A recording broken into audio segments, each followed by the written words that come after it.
Hey everyone, it's Cindy Kennedy with this week's Mojo Boost.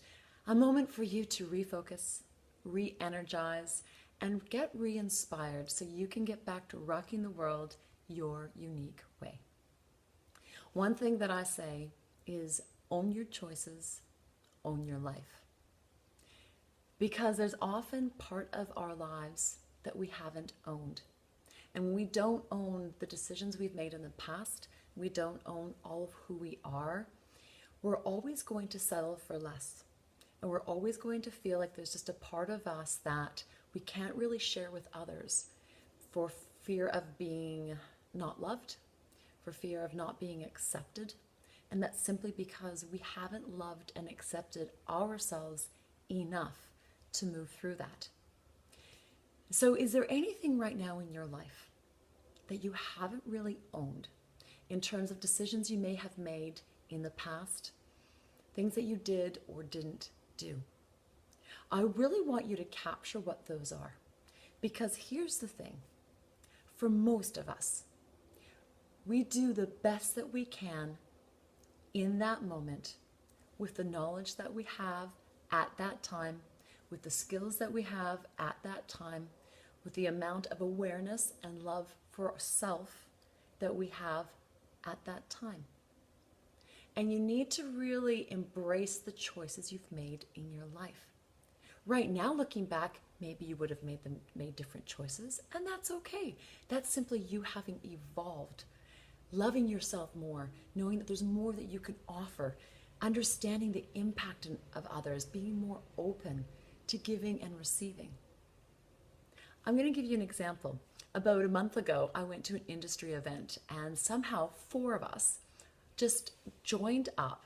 And in the lounge, we didn't even get to the cocktail bar. We just stopped in the middle of the lounge floor and chatted for, it just seemed like ages, and it was just brilliant conversation.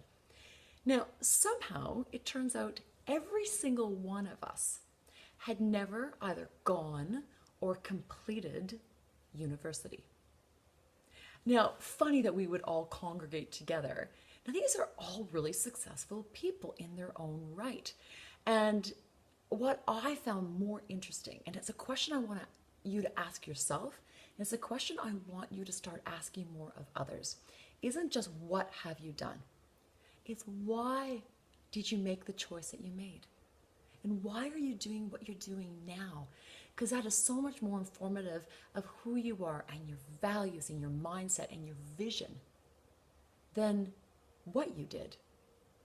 So out of the four of us, a couple just never went to university. They went straight into sales or marketing, did their own thing. It was just the path that they chose. For myself, I started in university and I ended up doing 3 years, and I never overtly chose to leave.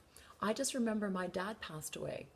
And for me, having just come back from Africa, where I met some incredible people, incredible local people who never even had a shot at going to university.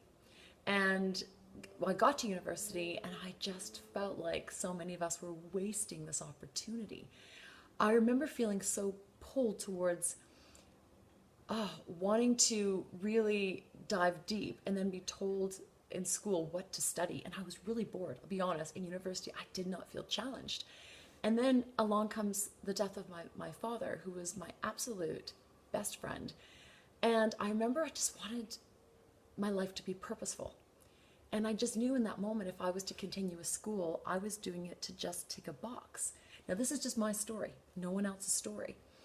And so I left to go do something I always wanted to do, which was be an outdoor educator and spend all my time in the mountains and breaking down self-imposed barriers with different people and clients. And I loved it.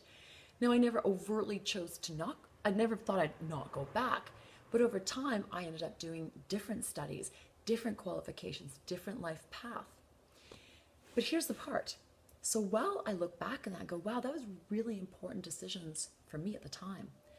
There was also times throughout my journey that I never owned that I actually manipulated my CV to look like I had graduated. I never point lied. I never said I graduated with a bachelor of X or Y or a master's of X or Y. but I certainly made it look like people might think that I did. I honestly did. And all that means is that I simply didn't own my choice at the time. And when we don't own ourselves and the choices, it's incredibly disempowering. And whenever we don't own things, we do shut ourselves off a little bit, and we're hesitant for all of us to show up in case someone might find out that we did this or didn't do this. I really want you right now to throw that all away. I mean it. All you need to do is make a choice. Make a choice to love and accept the past that you've had. It was what it was, and it's so indicative of your own growth and so indicative of the empowerment of having made your own choices. So write down what is one or two or even more things that you may have that you haven't fully owned about yourself right now. And then from there, I want you to just simply go, this is the choice I made. I love and accept myself for that choice. Secondly, I want you to ask yourself, what did you learn from having made that choice? And lastly, I want you to share with someone you feel safe with.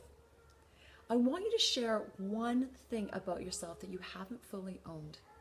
Because once you start doing that, the healing will begin, and honestly, the past will no longer drag you back. Either a past because you maybe go, God, I can't believe I did that, or I wish I'd followed through, or simply you not understanding the power of the choice that you made. I want you to recognize it.